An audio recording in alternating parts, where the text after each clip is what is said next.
Good morning, students. Today we'll discuss the next topic, that means magnetic property, color of compound, और formation of complex compound. Okay बच्चे, firstly हम आज discuss करेंगे क्या magnetic properties of D and F block element. सबसे पहले क्या है बेटा, मैंने आपको पहले ही बताया था मैग्नेटिक प्रॉपर्टीज़ में क्या होता है. एक होता है फेरोमैग्नेटिक हो सकता है, एक होता है डायमैग्नेटिक. फेरोमैग्नेटिक मैंने कैसे बताया था, सॉरी फेरो नहीं, पैरामैग्नेटिक. एक होता है पैरामैग्नेटिक, एक होता है डायमैग्नेटिक. ठीक, डायमैग्नेटिक. ठीक है बच्चे, पैरामैग्नेटिक में आपको मैंने क्या बताया था, जब भी बेटा अनपेयर इलेक्ट्रॉन प्रेजेंट हो. मैंने आपको क्या बताया था बेटा कि जैसे कि आप एग्जांपल के लिए इस तरह ले लो कि जब इसमें डबल है, मान लो यहाँ भी पेयर है और यहाँ एक सिंगल अनपेयर इलेक्ट्रॉन प्रेजेंट है. ठीक है बच्चे, जब भी बेटा एक अनपेयर इलेक्ट्रॉन प्रेजेंट होता है तो वो कौन सी प्रॉपर्टी शो करता है, पैरामैग्नेटिक. और वो वहीं अगर किसी एटम या मतलब किसी एलिमेंट में अनपेयर इलेक्ट्रॉन बच्चे प्रेजेंट ना हो, ठीक बच्चा, अनपेयर इलेक्ट्रॉन ना हो, तो वो कौन सी प्रॉपर्टी शो करेगा, डायामैग्नेटिक. और मैंने आपको क्या बताया था कि डायामैग्नेटिक को, अगर डायामैग्नेटिक एलिमेंट को हम जब भी मैग्नेटिक फील्ड में रखेंगे तो वो क्या करेगा, रिपेल करेगा. और इसी तरह पैरामैग्नेटिक क्या करता है, उसको अट्रैक्ट करता है. ठीक है बच्चे, इसके बाद अब जो मेनली मैंने आपको समझाना है उसमें क्या है, और इसमें जो मेनली एक पॉइंट था उसमें क्या है बेटा, substance which are attracted very strongly. अगर कोई सब्सटेंस काफ़ी स्ट्रांगली अट्रैक्ट करे, एक तो मैंने आपको बता दिया कि पैरामैग्नेटिक वो होता है जो मैग्नेटिक फील्ड में रखा तो अट्रैक्ट करता है, और एक होता है जो काफ़ी स्ट्रांगली अट्रैक्ट करता है. ऐसे सब्सटेंस क्या बोलते हैं बेटा, फेरोमैग्नेटिज्म या फेरोमैग्नेट. ठीक है बच्चे, और फेरोमैग्नेट क्या होता है, एक्सट्रीम फॉर्म ऑफ पैरामैग्नेटिज्म होता है. एक्सट्रीम फॉर्म होता है किसका, पैरामैग्नेटिज्म का. ठीक है बच्चे, और इसके बाद क्या है कि अगर बच्चे देखो, जितना ज़्यादा अनपेयर इलेक्ट्रॉन प्रेजेंट होगा किसी भी एलिमेंट में, उसके मैग्नेटिक प्रॉपर्टी क्या होगी, पैरामैग्नेटिक प्रॉपर्टी क्या होगी, उतना ज़्यादा इंक्रीज होता जाएगा. अगर किसी में अनपेयर इलेक्ट्रॉन नहीं है तो वो उसमें पैरामैग्नेटिक प्रॉपर्टी जीरो होगा, और उसमें कौन सी प्रॉपर्टी होगी, डायामैग्नेटिक प्रॉपर्टी. और इसको निकालने के लिए हम बेटा एक फार्मूला यूज़ करते हैं, इसे बोलते हैं स्पिन ऑनली फार्मूला. इसके लिए यूज़ करते हैं न्यू √n+2, जिसमें बेटा n क्या है कि नंबर ऑफ अनपेयर इलेक्ट्रॉन कितना, और न्यू क्या है, मैग्नेटिक मूवमेंट है, और इसको क्या बोलते हैं, बोर मैग्नेटॉन. ठीक है बच्चे, और मैग्नेटिक प्रॉपर्टी कैसे बढ़ेगा, increase the number of unpaired electron. इसी तरह बच्चे यहाँ पे एक कुछ दिए हुए हैं. अब जैसे कि बच्चे अगर हम सिंगल इलेक्ट्रॉन की बात करो, अगर किसी में एक सिंगल अनपेयर इलेक्ट्रॉन प्रेजेंट है, तो अगर मैं उसका बोलूँगा बोर मैग्नेटॉन निकाला, तो आप क्या बोलोगे, 1.73 उसका बोर मैग्नेटॉन होता है, जिसे ब्रैकेट में BMB हम लिख सकते हैं. ठीक है बच्चे, उसी तरह नेक्स्ट क्या बेटा, फॉर्मेशन ऑफ कलर आयन. अगर हम कलर आयन की बात करें तो मैंने छोटी क्लास मतलब 11th में भी आपने पढ़ा होगा कि अगर कोई इलेक्ट्रॉन बेटा ग्राउंड स्टेट में, ग्राउंड स्टेट एक्साइटेड स्टेट वाला केस हम +1 में भी पढ़ लेते हैं कि जब भी कोई इलेक्ट्रॉन ग्राउंड स्टेट में है, ठीक है बच्चे, जैसे ही बेटा उसमें कोई एनर्जी देते हैं, ठीक है बच्चे, कोई एनर्जी दिया उसमें क्या, वो क्या होता है, ग्राउंड स्टेट से एक्साइटेड स्टेट में चल जाता है.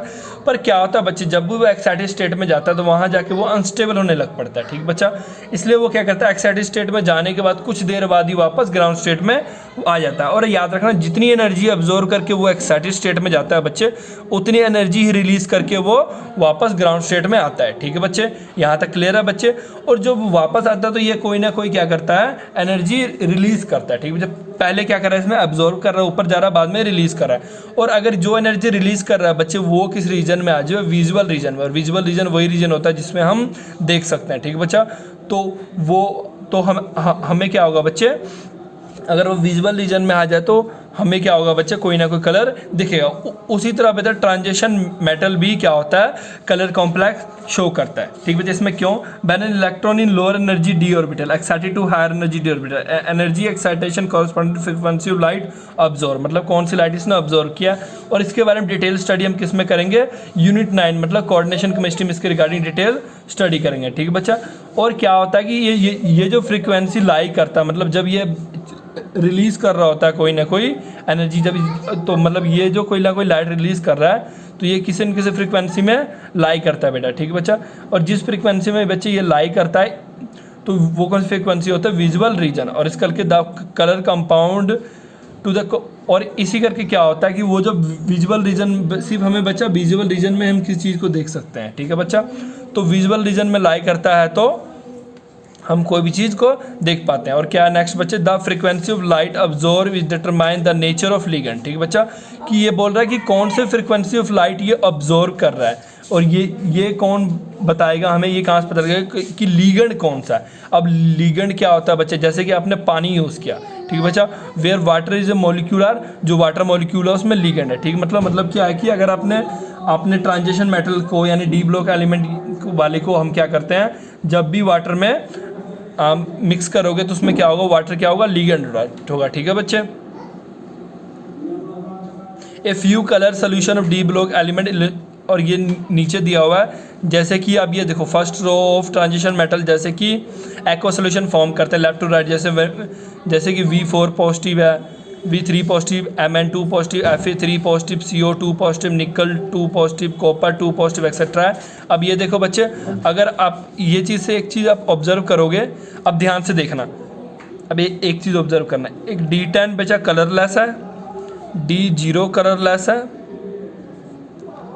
ये देखो बच्चा D0 कलरलेस, और आप ये देखोगे कि जिसमें भी 1 से लेकर 9 तक ये कौन से कंपाउंड बनाते हैं, कलर कंपाउंड। तो इससे एक चीज़ और पता लगता है कि जब भी किसी ट्रांजिशन मेटल में अनपेयर इलेक्ट्रॉन हो और उस पर हम बेटा कोई मतलब कि उसमें कोई एनर्जी देंगे, तो उसमें क्या होगा कि वो अनपेयर इलेक्ट्रॉन क्या करेगा, पहले लोअर से हायर स्टेट में जाएगा और हायर स्टेट से वापस लोअर स्टेट में आएगा, और कोई ना कोई एनर्जी रिलीज करते हुए वो वापस आएगा। ठीक है बच्चे, तो ऐसे हम ये भी कह सकते हैं कि ये जो कलर कंपाउंड शो करता है ड्यू टू किसके शो करता है, unpaired electron present in transition metal complex, मतलब अनपेयर इलेक्ट्रॉन करके ये कलर कंपाउंड शो करता है। एक हम ये भी बता सकते हैं, ठीक बच्चा, वैसे बुक में ये नहीं दिया हुआ है बट बच्चे मैं आपको बता रहा हूँ। ठीक बच्चे, ड्यू टू अनपेयर इलेक्ट्रॉन भी ये कलर कंपाउंड शो करता है। ठीक है बच्चे, इसके रिगार्डिंग मैं आपको और क्वेश्चंस टाइप में सेंड कर दूंगा, वहाँ पे आपको और डिटेल्स मिल जाएगा। अब इसके बाद है कि ये कॉम्प्लेक्स फॉर्म क्यों करते हैं। कॉम्प्लेक्स फॉर्म में केस क्या है बच्चे, आपको मैंने पहले ये बताया था कि ये नंबर ऑफ क्या बनाता है, नंबर ऑफ ये क्या बनाता है, कॉम्प्लेक्स बनाते हैं। जैसे मैंने Mn का बताया था बेटा, वो +2 से +7 तक देखो कितना सारे कॉम्प्लेक्स बना, ड्यू टू मतलब कि नंबर ऑफ कॉम्प्लेक्स फॉर्म बनाने करके ही ये क्या बनाते हैं बच्चा, कोऑर्डिनेशन कॉम्प्लेक्स बनाते हैं। कोऑर्डिनेशन कॉम्प्लेक्स मतलब क्या बता, क्योंकि बच्चे इसके नंबर ऑफ ऑक्सीडेशन स्टेट्स होते हैं। मैंने आपको पीछे से बताया था ना कि इसके ऑक्सीडेशन स्टेट क्या होते हैं, ये number of oxidation state show करते हैं। क्यों बच्चे, इसमें 4s भी पार्टिसिपेट करता है और 3d पार्टिसिपेट, d और s दोनों ऑर्बिटल पार्टिसिपेट करते हैं। इस करके ये क्या शो करते हैं, नंबर ऑफ ऑक्सीडेशन स्टेट। इसी नंबर ऑफ ऑक्सीडेशन स्टेट करके क्या बनाते हैं, ये कुछ कॉम्प्लेक्स भी बनाते हैं। जैसे FeCN6 3 नेगेटिव है, इसको अगर हम बेटा नेम बताऊंगा, इसको बोलते हैं हेक्सा, 6 को बोलता है हेक्सा, CN को साइनो, Fe को फेरेट 3, हेक्सा साइनो फेरेट 3। ठीक बच्चा, तो इसके रिगार्डिंग हम डिटेल्स में पढ़ेंगे किस चैप्टर में बेटा, the chemistry of complex compound is now as coordination complex. इसके रिगार्डिंग हम यूनिट 9 में डिटेल्स में पढ़ेंगे। ठीक है बच्चे, इसके बाद मैं सोच रहा हूँ आपको यूनिट 9 ही कराऊँ। ओके बच्चे, transition metals are large number of complex, ये लार्ज नंबर ऑफ कॉम्प्लेक्स होते हैं। ठीक है बच्चा, और ये this is due to comparatively smaller size of metal ion होता है।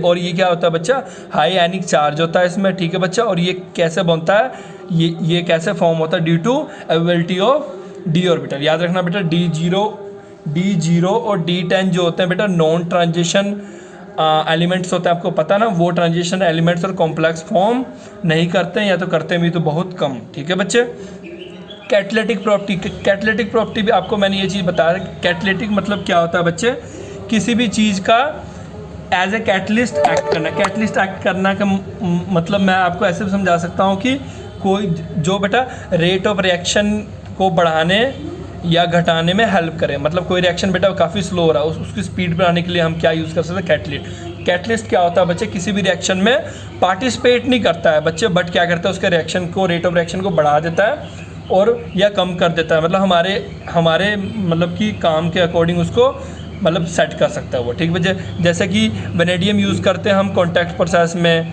आयरन यूज़ करते हैं हम हैवर प्रोसेस में, निकल यूज़ करते हैं हम हाइड्रोजनेशन में। ये क्या है बच्चे, कैटलिस्ट है। ठीक है बच्चे, इसके बाद है बच्चा हमारा topic formation of interstitial compound. Interstitial compound क्या होता है बच्चा, इंटरस्टेशियल कंपाउंड दोस्त कंपाउंड होता है जो फॉर्म होता है व्हेन काफ़ी स्मॉल एन एटम जैसे कि हाइड्रोजन कार्बन नाइट्रोजन ट्रैप हो जाए, ट्रैप मतलब फंस जाए कहाँ पे, क्रिस्टल लेटिक्स ऑफ मेटल। मतलब क्या होगा, जब हाइड्रोजन कार्बन और नाइट्रोजन कहाँ फंस जाए, किसी क्रिस्टल लेटिक्स ऑफ मेटल। ठीक है बच्चा, मेटल के अंदर जो आपको पता है, मैंने एक चीज़ समझाया था ना, क्रिस्टल लैटिस होता है किसमें बेटा, मेटल, जितने भी मेटल्स होते हैं उसके क्रिस्टल लैटिस हम पढ़ते हैं। आपको सॉलिड स्टेट में इसके रिगार्डिंग मैं थोड़ी डिटेल्स में पढ़ाऊंगा। तो अगर ये हाइड्रोजन कार्बन नाइट्रोजन उनमें फंस जाए तो ये बनाते हैं इंटरस्टेशियल कंपाउंड बनाते हैं। और ये यूजली क्या होता है, नॉन स्टीरियोमेट्रिक होता है, और नाइदर टिपिकली ये आयनिक होता है, ना ही ये ज़्यादा कोवलेंट होता है। एग्जांपल के लिए TiC हो गया, Mn4n हो गया, Fe3H हो गया, ठीक है बच्चा, VH 0.56, ठीक है ना, और TiH 1.7। ये अगर हम इनको बोलेंगे तो ये इसके एग्जांपल हो गए। ठीक है बच्चा, अगर हम इसकी बात करेंगे, अगर हम मैं इसकी बात करूँगी इसके कैरेक्टरिस्टिक्स क्या होता है, तो सबसे पहले याद रखना ऐसे जो कंपाउंड जिसका high melting point, boiling point बच्चे काफ़ी ज़्यादा होता है as compare to pure metal के अकॉर्डिंग। ठीक बच्चे, और साथ में क्या है कि ये हार्ड होता है, काफ़ी ज़्यादा हार्ड होता है। ठीक बच्चा, और इसकी बात करेंगे, ये क्या करता है, अपने रिटेन मेटालिक कंडक्टिविटी, अपने मेटालिक कंडक्टिविटी को रिटेन कर लेता है। ये काफ़ी केमिकली इनेट होता है, मतलब किसी जल्दी रिएक्ट नहीं करता। एलॉय फॉर्मेशन का तो आपको पता ही है ना, जब एक से ज़्यादा मतलब कि मिक्सचर ऑफ मेटल को एलॉय कहते हैं। मतलब क्या कहते हैं, उनको पिघला के आपस में मिक्स करते हैं। जैसे कि एलॉय फॉर्मेशन को हम इस तरह भी बोल सकते हैं, जैसे कि मान लो कॉपर और ब्रास, मतलब कुछ चीज़ों को आपने एक शायद हिंदी में बेटा सुना होगा, अष्ट धातु सुना है ना। जैसे कि क्या बोलते हैं एलॉय फॉर्मेशन, मान लो कि आपने क्या किया, फेरस एलॉय मतलब आयरन लिया, उसमें क्रोमियम, वेनेडियम, टंगस्टन एक्सेट्रा सब मिक्स करके एक न्यू फॉर्म ऑफ मेटल बना दिया। जैसे हम आजकल ये भी बात करते हैं ना कि ये कार्बन स्टील, जैसे समटाइम आप सुनते होंगे कार्बन स्टील या तो बेटा जो सर्जरी के लिए जो यूज़ होता है ना मेटल, उसमें बेटा कार्बन कंटेंट ज़्यादा होता है। ठीक है बच्चा, या तो कई सारे चीज़ होते हैं, कईयों में कार्बन कंटेंट बच्चे ज़्यादा होता है, कईयों में क्या होता है कार्बन कंटेंट कम होता है।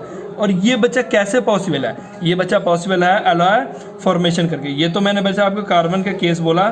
समटाइम जैसे कि आपके घर में ब्रास का बर्तन होगा, ठीक है बच्चे, वो कैसे बनता है बेटा, एलॉय फॉर्मेशन। तो इसमें यही बात किया गया कि जो ट्रांजिशन मेटल कॉम्प्लेक्स है, ठीक है बच्चे, ट्रांजिशन मेटल कॉम्प्लेक्स है। मतलब देखो मेनली क्या होता है, डी ऑर्बिटल में मेनली क्या है, मेटल्स। मतलब एलॉय कौन बनाएगा, मेनली फिर मेटल से बनाएगा ना बच्चे, एलॉय तो मेनली मेटल से बनाता है। ठीक है बच्चे, और इसमें क्या बोल रहे हैं कि 50% एक में मान लो 85% एक मिलाते हैं, 55% अदर मिला के इनको एलॉय बनाता है। एलॉय फॉर्मेशन का एक और फ़ायदा क्या है बच्चे, कि रस्ट से बचाना, जंग लगने से बचाना। आयरन के ऊपर क्रोमियम की कोटिंग कर देते हैं, या तो उसमें क्या करते हैं, कोटिंग की तो चलो अलग केस हो गया, अगर मैं आयरन के अंदर कुछ मेटल मिक्स कर दूं तो वो क्या करेगा बच्चे, उसमें जंग नहीं लगने देगा उसको, या तो उसकी जो स्ट्रेंथ होती है या तो उसके लाइफ को क्या करता है, इंक्रीज हो जाता है।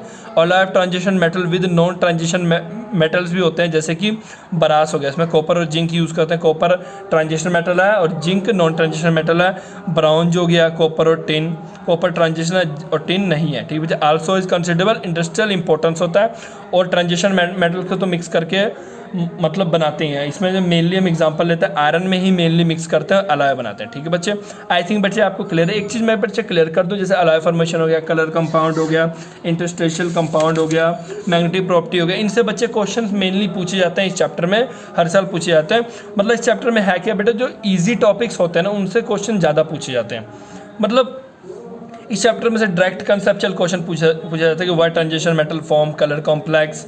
ठीक बेटा, ये या तो पूछ लेंगे कि मैग्नेटिक प्रॉपर्टीज़ के बारे में पूछ लेंगे, फेरोमैग्नेटिज्म क्या होता है ये पूछ सकते हैं, या तो आपको ये कह सकते हैं कि वो निकालो, मतलब कि बोर मैग्नेटोन की वैल्यू निकालो, यानी कि न्यू की वैल्यू निकालो, n/n+1 वो निकालो। ठीक है, एलॉय फॉर्मेशन टेक्निक क्या होता है, इसके यूज़फुल, ये ऐसे क्वेश्चंस बच्चे पूछे जा सकते हैं। तो इसके पीछे कुछ टॉपिक मैंने पीछे अभी छोड़े हुए हैं, वो आपको मैं नेक्स्ट टॉपिक्स में नेक्स्ट लेक्चर में करा दूंगा। ठीक है बच्चे, थैंक यू फॉर टुडे।